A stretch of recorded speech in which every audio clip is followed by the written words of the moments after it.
രാജ്യം 77ാമത് രക്തസാക്ഷി ദിനം ആചരിക്കുന്ന ഈ വേളയിൽ ഗാന്ധിജിയുടെ ഓർമ്മയ്ക്ക് മുൻപിൽ എൻ്റെ പ്രണാമം. 1869 ഒക്ടോബർ 2 കരംചന്ദ് ഗാന്ധിയുടെയും പുത്ലിബായിയുടെയും മകനായി ഗുജറാത്തിലെ പോർബന്ദറിൽ ഗാന്ധിജി ജനിച്ചു. മഹത്തായ ആത്മാവ് എന്നർത്ഥം വരുന്ന മഹാത്മാ ഗാന്ധിജി, ബാപ്പുജി എന്നീ പേരുകളിൽ അദ്ദേഹം ജനഹൃദയങ്ങളിൽ ചേക്കേറി. കുട്ടിക്കാലത്ത് ഇരുട്ടിനെ ഭയന്നിരുന്ന ബാലൻ ഇക്കാലത്ത് സൂര്യൻ അസ്തമിക്കാത്ത സാമ്രാജ്യത്തെ സത്യത്തിലൂടെയും അഹിംസയിലൂടെയും മുട്ടുകുത്തിച്ചു. സത്യവും അഹിംസയും ഒരു നാണയത്തിന്റെ രണ്ട് വശങ്ങളാണ് എന്ന് നമ്മെ പഠിപ്പിച്ച മഹാനായിരുന്നു ഗാന്ധിജി. അതുകൊണ്ട് തന്നെ ലോകം ഇന്ന് ഒക്ടോബർ 2 അഹിംസാ ദിനമായി ആചരിക്കുന്നു. ലളിതമായ ജീവിതമായിരുന്നു ഗാന്ധിജി നയിച്ചിരുന്നത്. സ്വയം നൂൽനൂറ്റുണ്ടാക്കിയ വസ്ത്രം ധരിച്ചും സസ്യാഹാരം മാത്രം ഭക്ഷിച്ചും അദ്ദേഹം തന്റെ ജീവിതം മുന്നോട്ട് നീക്കി. തന്റെ വേഷം ഒറ്റമുണ്ടാക്കിക്കൊണ്ട് അദ്ദേഹം പറഞ്ഞ വാക്കുകൾ ഇങ്ങനെ: ലക്ഷ്യങ്ങൾ നഗ്നരായി നടക്കുമ്പോൾ എനിക്ക് പിന്നെ മറ്റെന്താണ് ചെയ്യാൻ കഴിയുക?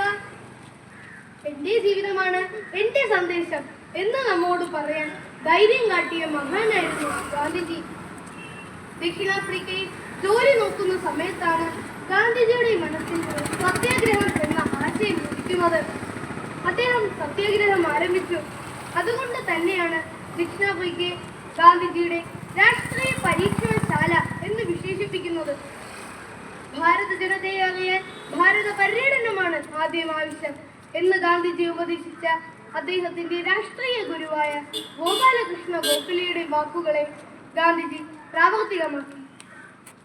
1917 ഗാന്ധിജി സബർമതി ആശ്രമം സ്ഥാപിച്ചു. തുടർന്ന് ചർക്കയിൽ നൂൽ നൂൽക്കൽ ആരംഭിച്ചു.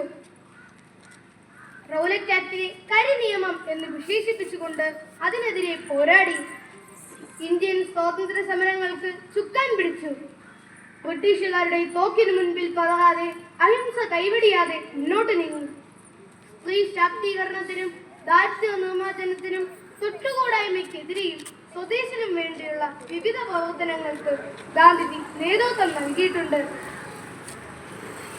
ദണ്ഡിയാത്രയിലും ക്വിറ്റ് ഇന്ത്യ സമരത്തിലും ഗാന്ധിജി വഹിച്ച പങ്ക് അദ്ദേഹത്തെ ലോക നേതാവാക്കി മാറ്റി. അതുകൊണ്ട് തന്നെയാണ് നേതാജിയുടെ രാഷ്ട്രപിതാവേ എന്ന സംബോധനയും ടാഗോറിന്റെ മഹാത്മാ എന്ന സംബോധനയും ഗാന്ധിജിക്ക് ഏറെ അനുയോജ്യമായിരുന്നു. ഒടുവിൽ മതഭ്രാന്തന്റെ വെടിയേറ്റ് സ്വതന്ത്രമണ്ണിൽ വീഴുമ്പോൾ അദ്ദേഹം ഉരുവിട്ട ഹേ റാം ഇന്നും ജനഹൃദയങ്ങളിൽ മുഴങ്ങുന്നു. ജാതിയിലും മതത്തിലും ഒന്നും ഗാന്ധിജി വിശ്വസിച്ചിരുന്നില്ല. ഒരിക്കൽ ഗാന്ധിജിയോട് അദ്ദേഹം ഒരു ഹിന്ദു ആണോ എന്ന ചോദ്യത്തിന് ഗാന്ധിജിയുടെ മറുപടി പ്രകാരമായിരുന്നു: അതെ, ഞാനൊരു ഹിന്ദുവാണ്. അതോടൊപ്പം ഞാനൊരു ക്രിസ്ത്യാനിയും മുസ്ലിമും യഹൂദനുമാണ്.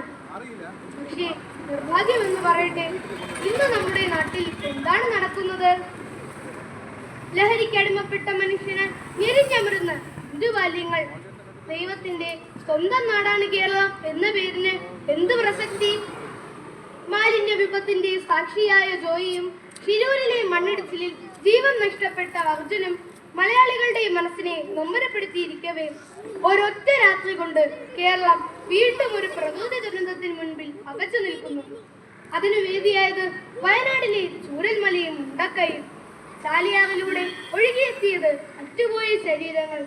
നാം എത്ര ചെറുതാണെന്ന് മനസ്സിലാക്കാൻ ഈ ഒരു നിമിഷം മാത്രം മതി.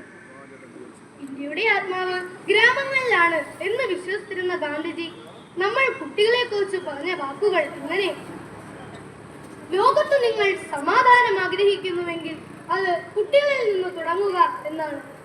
അതെ, നമ്മൾ തന്നെയാണ് നാളത്തെ ഗാന്ധിമാർ. ഗാന്ധിജിയോടുള്ള ആദരവ് നമുക്കും കാട്ടാം. ഗാന്ധി ജയന്തി അനുസ്മരണ ദിനങ്ങളോടനുബന്ധിച്ച് നടക്കുന്ന പ്രവർത്തനങ്ങൾ പ്രത്യേക ദിനങ്ങളിൽ മാത്രം ഒതുങ്ങാതെ നിത്യേനെ നമ്മുടെ ഭാഗമാക്കുക. ഇന്ത്യൻ നിർമ്മിത വസ്തുക്കൾ വാങ്ങാൻ ശ്രദ്ധിക്കുക. അത്തരം വസ്തുക്കൾ സമ്മാനമായി നൽകുക. നമ്മുടെ ചെറിയ സന്തോഷം മറ്റൊരു തൊഴിലാളിയുടെയും കുടുംബത്തിന്റെ വലിയ സന്തോഷത്തിന് അത് കാരണമാകും. വർഷത്തിൽ പലപ്പോഴായി ധാരാളം വസ്ത്രങ്ങൾ എടുക്കുന്നവരാണ് നമ്മൾ എല്ലാവരും, അല്ലേ? അതിലൊരിക്കലെങ്കിലും ഖാദി നിർമ്മിത വസ്ത്രങ്ങൾ വാങ്ങുകയും ധരിക്കുകയും വേണം. അത് ഗാന്ധിജിയോടുള്ള ആദരവ് മാത്രമല്ല, തൊഴിലാളികളോടും സ്വദേശിനോടുമുള്ള ആദരവ് കൂടിയാണ്. അത്തരത്തിൽ ആദർശമുള്ള നല്ല കുട്ടികളായി നമുക്ക് വളരാം. ഏവർക്കും ശുഭദിനം. നന്ദി, നമസ്കാരം.